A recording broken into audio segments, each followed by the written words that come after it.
Who is Thanos? Let me spell it for ya. T is for Tesseract, ripping holes in space-time. H is for him, you'll see. A is for Aether, it's anything at all part of Thanos theory. N is for necklace, not Agamotto. O is for orb. Really? S is for Loki's scepter. It's a film theory. Hello, Internet! Welcome to Film Theory, the show that's willing to take the 8-hour bullet that is watching Marvel's Inhumans so you don't have to. Today I'm gonna be digging into one of the most burning questions leading up to Avengers Infinity War. Where is the Soul Stone? The 6th and final Infinity Stone. And there were a ton of expectations that it was gonna appear in Black Panther, seeing as how that was the last film in the franchise before Infinity War. But then the movie came out and nothing. As Black Panther's director Ryan Coogler put it, I love the Infinity Stones as much as any comic book fan. It's just Wakanda already has this thing, which is vibranium. For us, that was special enough. So to throw in something like another special thing didn't feel right. So where's this thing hiding? Well, I don't know what all the internet hoopla's about, because here's the thing. We've already seen it. It is literally hiding in plain sight. So here's your spoiler alert for the whole of the MCU, as today we're gonna weave through the massive plot of the 18-movie, 10-television show Marvel Universe to find the real answer to where this glowing piece of radical rock has been hiding all along. Before creation itself, there were 6 singularities. Infinity Stone. You know how in school you have mnemonic devices like "Please excuse my dear Aunt Sally," where each letter is there to help you remember the proper order of operations, parenthesis, exponent, multiplication, division, addition, subtraction? Well, if you want to impress your friends as you walk into Infinity War later this week, the locations of the Infinity Stones function largely the same way. All you need to remember is Thanos, just like the SpongeBob song I sang at the beginning of the episode, because each one corresponds with a letter in Thanos' name. T is for Tesseract, which hides the blue space stone. As confirmed by the Infinity War trailers, we know Loki has it, stealing it away from the treasury of Asgard at the end of Thor Ragnarok. H, well, I'm gonna get to that one later. A is for Aether, which honestly means nothing to you if you skipped over Thor the Dark World. And who could blame you for that one? Thor the Dark World literally cured me of insomnia I was having a couple months back, so put that one on your Google Play review score. Basically, the Aether is just a bunch of raspberry jelly sandwiched between 2 rocks with the superpower of making the final battle really difficult to see. Since Asgard already had the Tesseract at the end of Dark World, they were totally like, yeah, thanks but no thanks, guys, but we already got one of these ultra-powerful stones. So instead, they handed off to this guy, the Collector, at the end of the movie. And during Thor's awkward bath time in the middle of Age of Ultron, we see the raspberry jam solidify into the red Reality Stone. N is for necklace, which refers to the Eye of Agamotto, Doctor Strange's time-controlling amulet, which, fittingly enough, contains the green Time Stone. But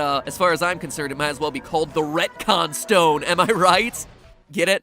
Because once you can reverse time, literally nothing has consequences. Up top. Okay.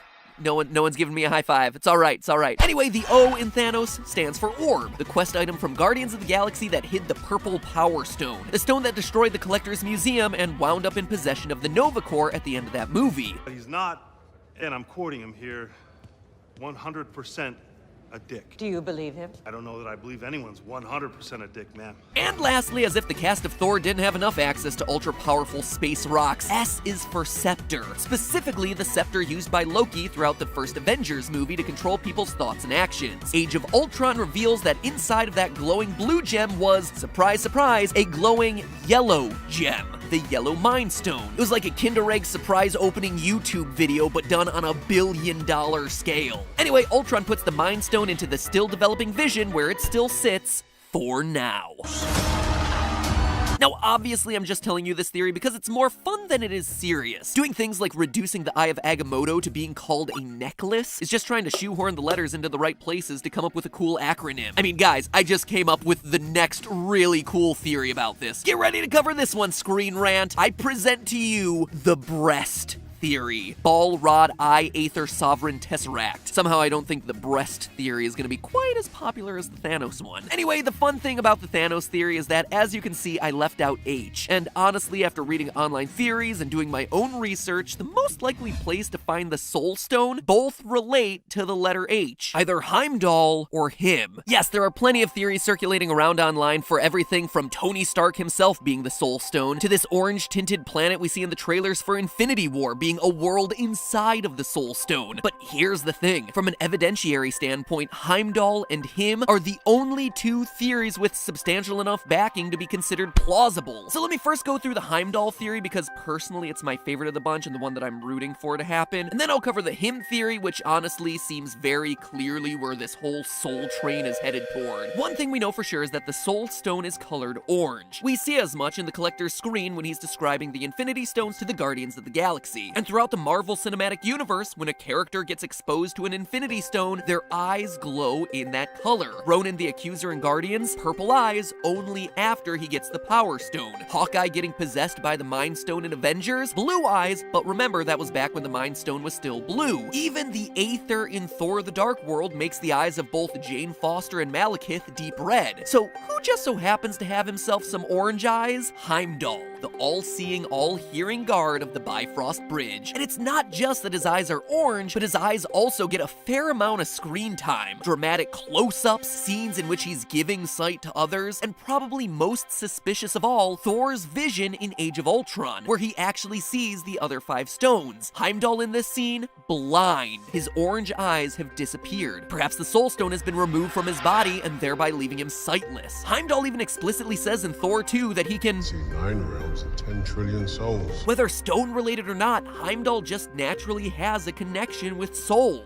Not to mention, when Heimdall first appeared in Thor, he was wearing a suit of armor with an orange stone in its chest. And with Idris Elba, Heimdall's actor, going on record to say that he wants a bigger part in the Marvel Cinematic Universe, having his character be in possession of the last and most mysterious Infinity Stone would be a great excuse to bring him more into the spotlight. Or, alternatively, if it's hidden inside of Heimdall, kill him off and bring back Elba as someone else. So honestly, that's my personal favorite theory because it follows the rules of Chekhov's gun. Someone or something that's already been introduced into the series contains this magical MacGuffin. But here's why it probably won't happen. If Heimdall truly has the stone, that would now make it 4 stones out of 6 that had been in the hands of Asgardians. And it would make it the second stone out of 6 where it's actually inside of one of the characters. We also know, based on the end credit scene of Thor Ragnarok and the trailers for Avengers Infinity War, that Thanos catches up to the Asgardian ship where he takes the Tesseract from Loki. We see him add the blue gem to his gauntlet. But then, who else is on that ship?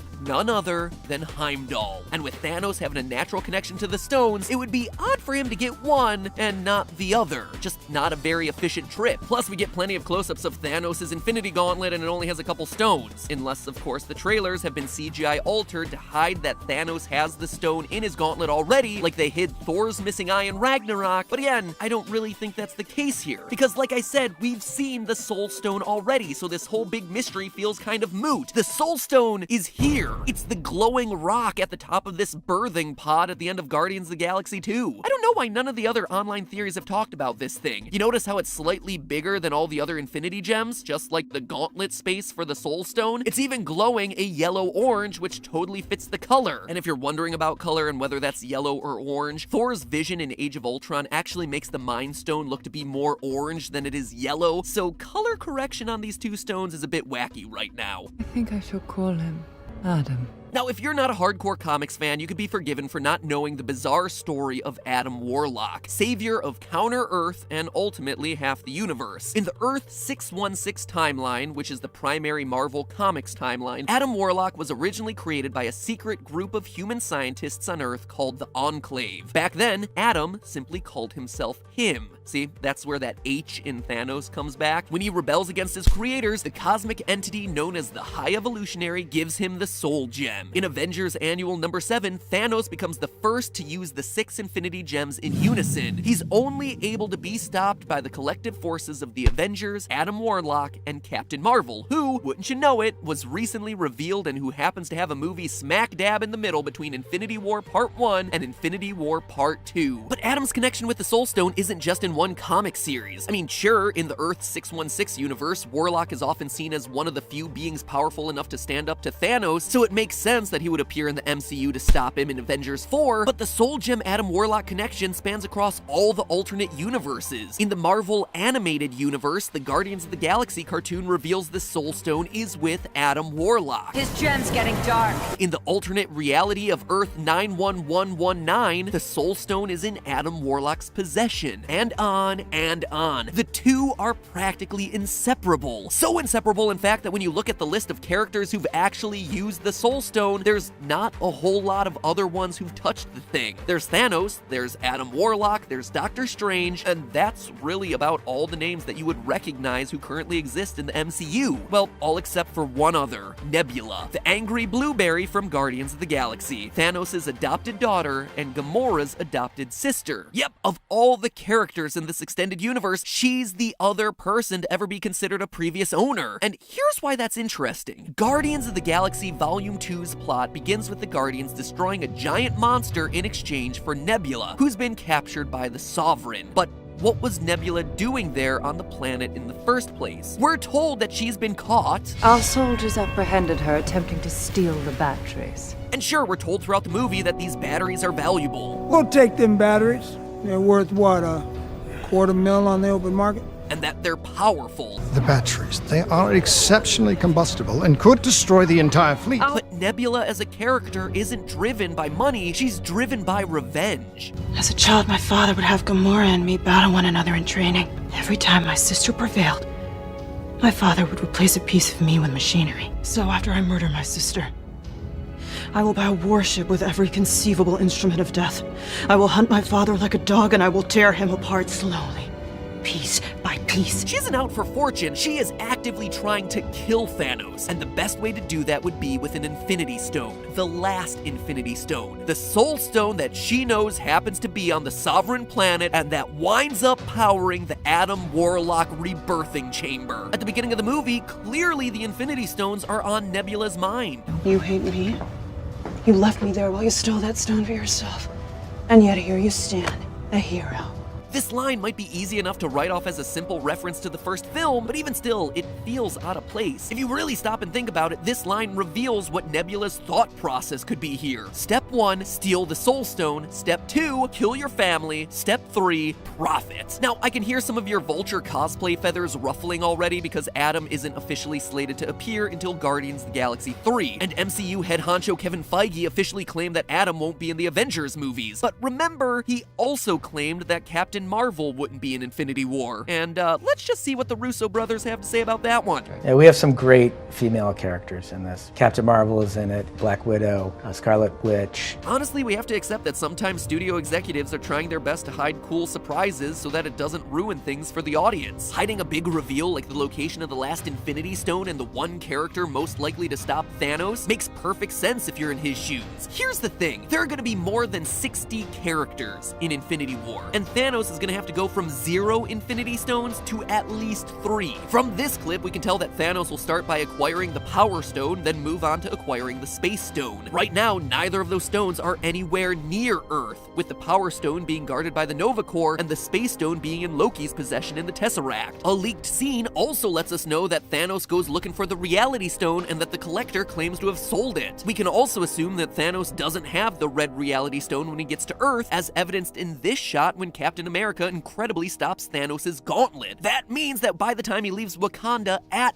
best, Thanos will have the Power Stone, Space Stone, and Mind Stone ripped free from Vision's head, and then maybe he goes to search for the Red Reality Stone. This means that it's gonna take Thanos about 1 movie to collect at least 3 and maybe 4 Infinity Stones, and that's already a ton of stuff to cram into the space of 1 movie. With another Avengers movie coming out just around the corner, it would make perfect sense that the next movie would center around his quest for the rest of the stones. So there you have it. The Soul Stone, in my humble opinion, should be kept within Heimdall, but it's probably more likely in Adam Warlock. Either way, we probably won't get a good look at the Soul Stone at all until Avengers 4. I also wouldn't be surprised if it didn't show up at all in either Infinity War movie, with it being the primary MacGuffin for Phase 4 of Marvel. Or, who knows, Marvel might just pull a Star Wars and have Thanos throw the completed Infinity Gauntlet off a cliff. But hey, that's just a theory. A film theory. And And if you're like me and you're bummed out that you won't get to see a Soul Stone for another 2 movies, take consolation on YouTube, in the form of lots of videos about shiny rocks. Now, I've talked about this before, but I've had a fascination with shiny gems, crystals, and rocks that probably have magical powers for as long as I can remember. So when I'm not theorizing about Infinity Stones, I still love learning about their real-world equivalents on the internet. And my favorite channel for gemology research is JTV. JTV's run by Natalie, a real-life gemologist who asked if I wanted to collab